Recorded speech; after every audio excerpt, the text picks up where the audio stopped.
Bonjour Henri Guénaud. Bonjour. D'abord une question en lien avec les événements tragiques de la nuit à Manchester. Vous êtes député. Est-ce que vous aviez voté les différents états d'urgence, en tout cas états d'urgence et leur prolongation? Et est-ce que c'est une bonne réponse aujourd'hui à cette menace qui, on le voit, est permanente? Oui, j'ai voté tous les textes sur l'état d'urgence. Mais premièrement, aucun texte ne nous garantit une protection à 100% contre des kamikazes, des terroristes suicidaires. Deuxièmement, l'état d'urgence, il faut l'utiliser pour ce pourquoi il est fait. Ouais. Or, l'intérêt majeur, à mon sens, de l'état d'urgence, c'est la perquisition administrative, c'est-à-dire la possibilité pour l'autorité administrative d'ordonner des perquisitions qui sont ensuite soumises au contrôle du juge administratif. Donc c'est le travail préventif, en fait. Ça devrait permettre, mais on ne l'a pas assez utilisé, ouais. Ça aurait dû permettre de nettoyer le plus possible les trafics d'armes et puis les trafics aussi de drogue qui sont liés, l'argent de la drogue servant à acheter des armes et vice-versa. Ouais. Voilà, je trouve qu'on n'a pas fait assez ce travail que l'état d'urgence permettait. Il permet à la police d'aller partout, d'y revenir si elle veut tous les soirs. On sait très bien où sont les endroits bizarres, ou suspects, etc. Bon, donc, en tout cas, si vous êtes réélu député, comme l'état d'urgence vient à échéance en juillet, vous le reconduiriez s'il était présenté par le gouvernement? Oui, mais là encore, je le reconduis en sachant que ça n'a de sens. Bien compris. Voilà, que si on s'en sert pour ce pourquoi il est fait. Pourquoi il est le plus utile. Je dis, si vous êtes réélu député, puisque vous êtes député sortant, vous êtes député des Yvelines, vous n'avez pas eu l'investiture Les Républicains, et vous vous présentez, non pas dans les Yvelines, mais dans le 7e arrondissement. Alors, pourquoi ce transfert, comme on dit dans le foot ? Un mot sur l'investiture. Ouais. Les gens, le petit clan qui s'est emparé Vous avez dit un petit clan a fait main basse sur le parti Les Républicains. Bien sûr, au moment de l'élection présidentielle, vous savez, avant le candidat à la présidentielle quittait le parti, partait à la rencontre des Français. Dans le schéma de la primaire, il devient, en tout cas chez Les Républicains, il devient le chef du parti. Et il a placé, nommé partout des hommes à lui. Lui, il est parti, eux, ils sont toujours là, parce qu'il n'y a aucune façon de changer les instances avant le prochain congrès. Mais vous sous-entendez que ces gens-là n'ont nommé que des amis dans les différents postes pour les candidats dans les circonscriptions. Honnêtement, on ne voit pas que des amis de François Fillon un peu partout dans les candidats. Beaucoup d'investitures avaient été distribuées. Ouais. Moi, ils avaient suspendu mon investiture, donc ils ne sont pas obligés, pour me l'enlever, de retourner vers un conseil national qui, de toute façon, n'aura pas lieu maintenant.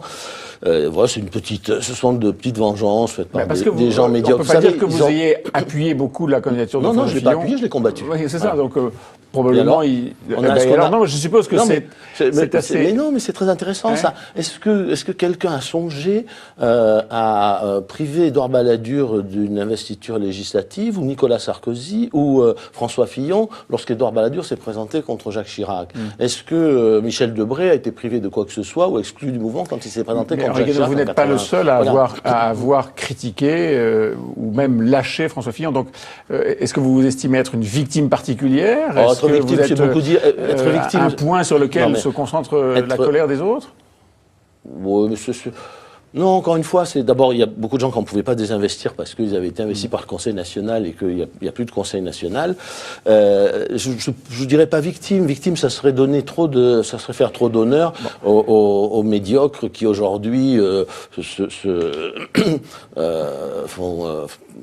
pratiquent leur petite vengeance dans leur coin. Vous comprenez? Ils étaient tellement, non mais quand même, ça, ce que vous avez dit, ils étaient tellement sûrs d'arriver au sommet, tellement déçus de ne pas y être arrivés. Il faut bien que leur amertume se traduise par quelque chose. Alors, la traduction, c'est qu'ils vous ont refusé ils ont l'apparence de la légalité, ils n'ont pas de légitimité, et ça ne concerne pas l'ensemble des Républicains. En tout cas, ceux qui vous ont exclu des investitures. Mais alors, la surprise, c'est que vous n'allez pas au combat dans votre circonscription. Non, parce que c'était un combat médiocre, tout simplement. C'est un combat médiocre d'aller se battre. La circonscription est médiocre? Non, c'est pas ça. On donne l'investiture à un de mes adversaires. Je vais du même parti. voilà, il n'y avait rien, il n'y a pas d'enjeu politique, pas de signification Et là, particulière. l'enjeu politique, c'est de faire battre Nathalie Kosciusko-Morizet Non, dans là, le 16e l'enjeu arrondissement. politique, c'est de clarifier la ligne politique. Voilà, c'est que ça suffit. Pourquoi est-ce que le depuis combat des est années, médiocre d'un côté et ne l'est pas de l'autre? C'est ça que je parce n'arrive qu'il n'y pas a pas à de ligne saisir. politique à clarifier avec quelqu'un D'accord. qui n'a aucune ligne politique. Donc vous voulez faire battre qui est le maire du Nathalie CD. Kosciusko-Morizet, c'est ça? Non, mais c'est Pour pas clarifier. Non, je veux que les électeurs choisissent. Oui. Il faut. Mais choisir, non. c'est faire battre Mais celle qui a les électeurs en l'investiture. décideront. Ouais. Moi, ce que je veux, c'est que la ligne politique soit claire.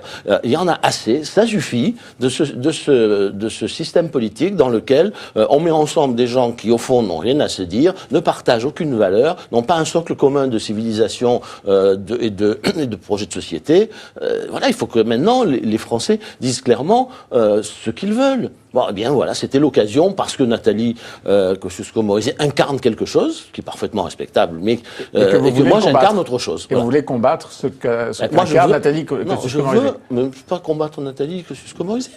Elle incarne quelque chose, j'incarne quelque chose. Ouais. Aux électeurs de choisir s'ils préfèrent ce qu'elle incarne ou s'ils préfèrent ce que j'incarne. Voilà, ça me paraît le propre de la démocratie. Et l'idée absolument stupide que il ne faudra ouvrir ces débats qu'après l'élection présidentielle est absolument intenable.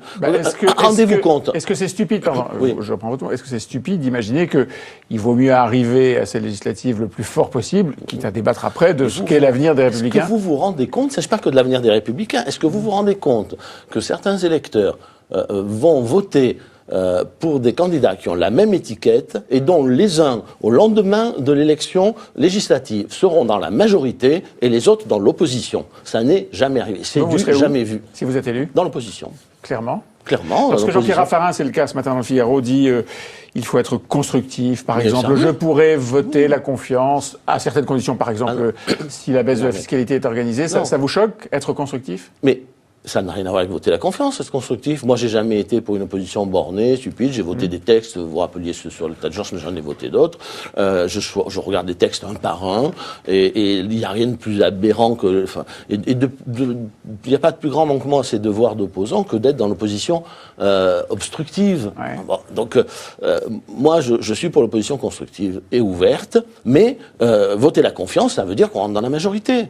Voilà, c'est pas du tout la même chose. Ça veut dire qu'on accepte l'ensemble du projet de M. Macron, et je ne le ferai pas. Voilà, c'est clair. Moi, c'est très clair. Vous accusez Nathalie Je Kosciusko-Morizet la soupçonne d'être... pas, je l'accuse pas. Je constate, tout le monde le sait, elle a beaucoup fait pour essayer d'entrer dans ce gouvernement, et surtout elle a fait signer ce texte qui déjà annonce ceux qui seront... Le texte dit de la Voilà. main tendue, Oui, c'est ça? il faut accepter la main tendue, mais voilà, la main tendue, c'est celle qu'il a tendue à Édouard Philippe et à Bruno Le Maire, et à Gérald Darmanin. Comment est-ce que vous qualifiez leur entrée au gouvernement?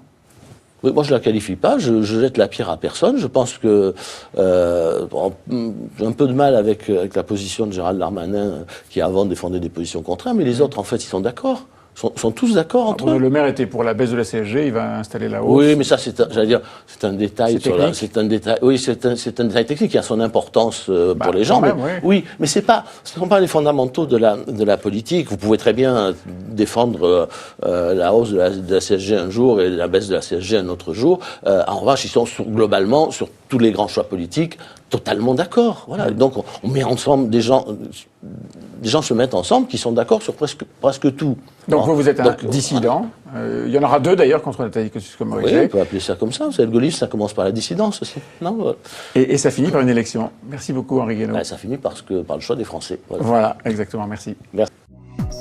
Une question en lien avec les événements tragiques de la nuit à Manchester. Vous êtes député. Est-ce que vous aviez voté les différents états d'urgence, en tout cas états d'urgence et leur prolongation?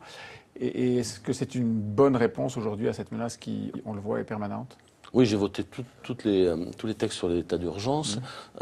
Mais premièrement, il n'y a aucun texte ne nous garantit une protection à 100% contre des kamikazes, des terroristes suicidaires. Deuxièmement, l'état d'urgence, il faut l'utiliser pour ce pourquoi il est fait. Ouais. Or, l'intérêt majeur, à mon sens, de l'état d'urgence, c'est la perquisition administrative, c'est-à-dire la possibilité pour l'autorité administrative d'ordonner des perquisitions qui sont ensuite soumises au contrôle du juge administratif. Donc c'est le travail préventif, en fait.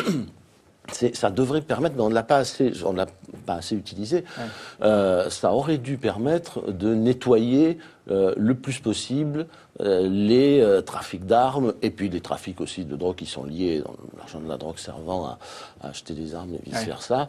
Voilà, je trouve qu'on n'a pas fait assez ce travail que l'état d'urgence permettait. Il permet à la police d'aller partout, d'y revenir si elle veut tous les soirs. On sait très bien où sont les endroits bizarres, louches, suspects, etc. En tout cas, si vous êtes réélu député, comme l'état d'urgence vient à échéance en juillet, vous le reconduiriez s'il était présenté par le gouvernement.